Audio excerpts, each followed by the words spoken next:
gosh, yeah, always guiding me. Oh my gosh, I never seen something so beautiful and rare. Let me breathe your air, baby. Eto na nga, nandito kami ngayon sa ABS-CBN audience entrance dahil merong block screening ng Mia Khalifa. Block screening. Special screening. Special screening. Oo, diba? Galing na sa ipapalabas lang. Sa April 29. So, oo, yung Mia Khalifa. So, naimbitahan si Daryl, tsaka si Jeff. Para mag-cover. Excited na ako. Bakit excited? So guys, huwag na kalimutan mag-subscribe kay Darling. Siyempre, huwag na kalimutan na i-share yung mga pampag-good vibes ko mga video. Mga prank niyang make. Pampag-good vibes kong video. Jeff with Edith. So like, share, and subscribe. And guys, support our beloved Tony sa kanyang unang teleserye ba? Pangalawa? Una. Actually, una na lead role.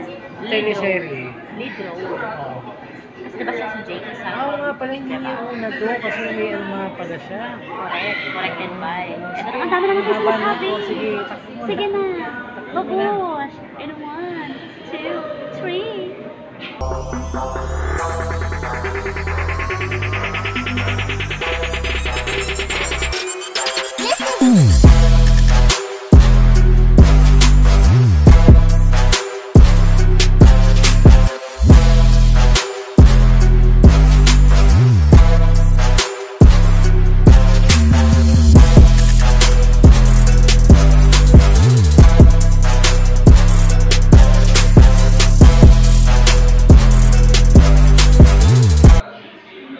Nandito tayo ngayon sa Dolphy Theater. Ito, nagpe-prepare na kami para sa premiere night ng Mia Khalifa. Konti pa lang yung tao, pero kasi parating na rin sila. Tapos lahat ng, hindi lang kami yung nandito, lahat din ng supporters ng ng ibang cast. Medyo hinihinaan ko yung boses ko kasi ang lakas na mga champion. Ano ba yung pakita mo doon? Pakita yung mga siblings. So first time guys, first time kaming, lalo na ako, nakapunta sa Dolphy Theater. Ang ganda pala, ang social. Kaya tara, sana kayo sa loob. Ang ganda sa loob, guys. 3. Wala ko kung ano yung hawak mo. Ha? Hindi, kung kasama namin. Nagpa-prepare na sila. Ito yung kanilang stage.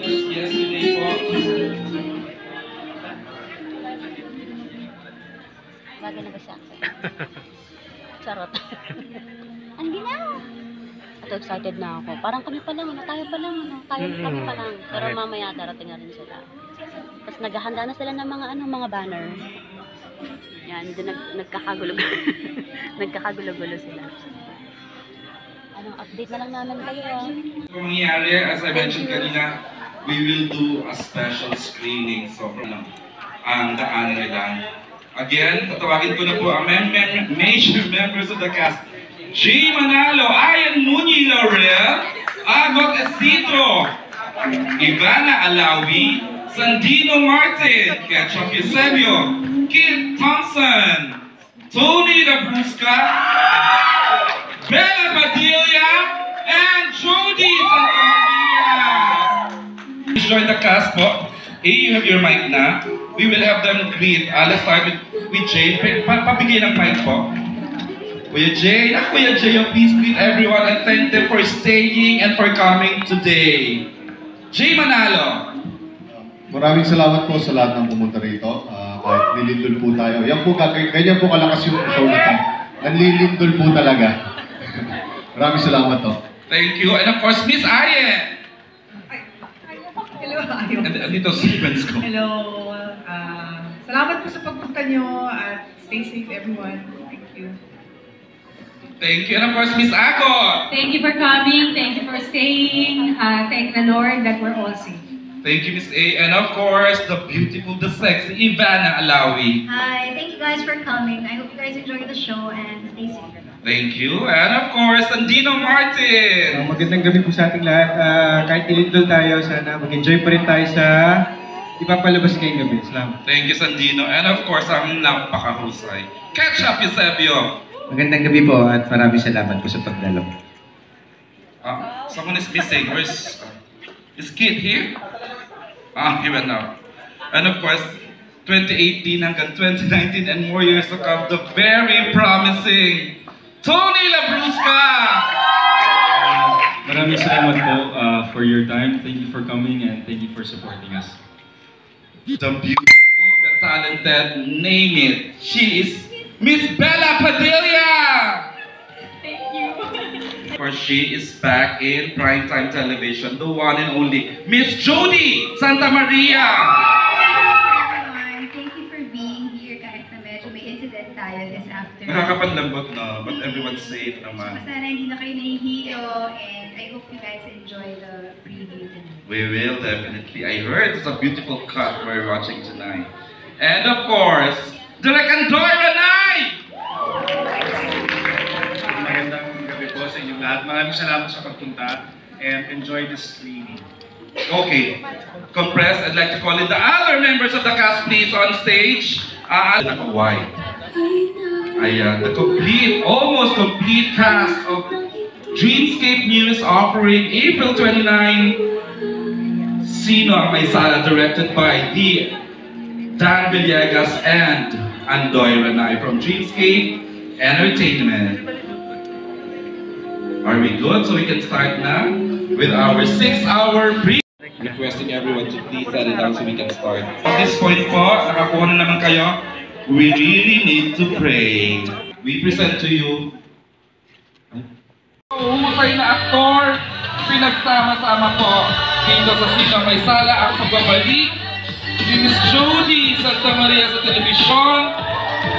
This time with equally brilliant actress Bella Padilla. Wala akong masabi. Kid, please join them. Ayan, pakitaan si Kid please para he joins. Ayan, the full cast, the lead stars, the lead actors of Bayakub, Sino ang May Sala, Direk Dan Villegas, Direk Andoy Ranay, April 29 na po sa primetime bida. Pwede ko lang po sabihin that this is right after Three General's Daughter on April 29. Correct, oo, para Dreamscape primetime po tayo starting this April 29. Okay? Ang ganito pa mangyayari, sabay-sabay tayo magdi-dinner. Gutom na ang buong cast, please.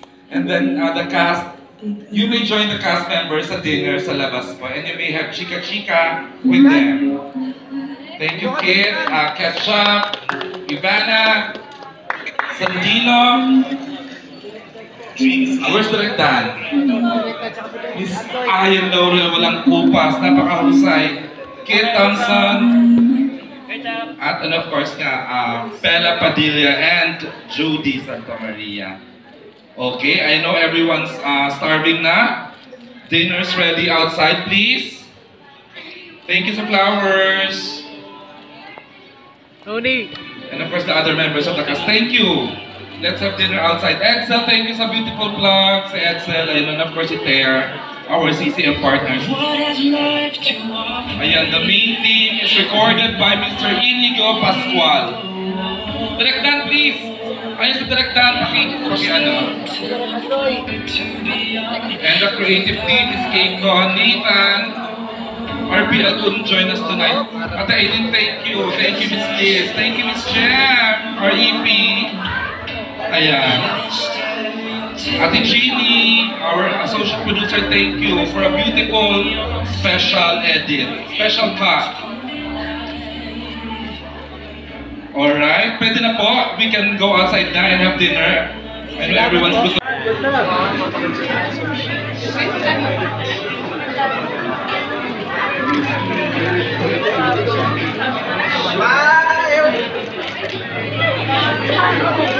Dito po, dito po.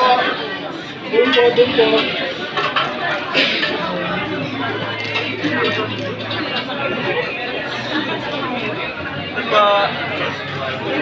At saka ito posisyon po.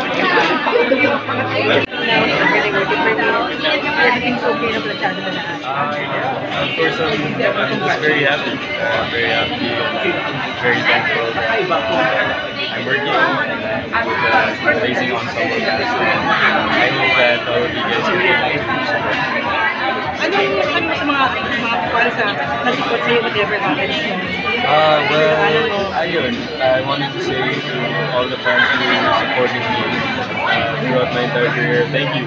Thank you for believing in me. Thank you for treating me like another normal human being and ginagawa ko para sa inyo. How do you handle those bashers that ginagawa mo lang ba? I honestly don't handle that. I try not to waste my time. People will bash me no matter what. So I might as well just keep it in my head. Focus ka sa trabaho. Yeah. Pero what did you learn about A lot. I learned a lot about humanity. I learned a lot about what humans can do to each other. And I also learned a lot about this industry. This is what I signed up for, so I can't complain now. So it's just lit a fire under my ass, if I'm able to say that, because now I really want to work. I really want to do it for my family. It's about stars lining up and my destiny. So I believe na para sa'yo talaga.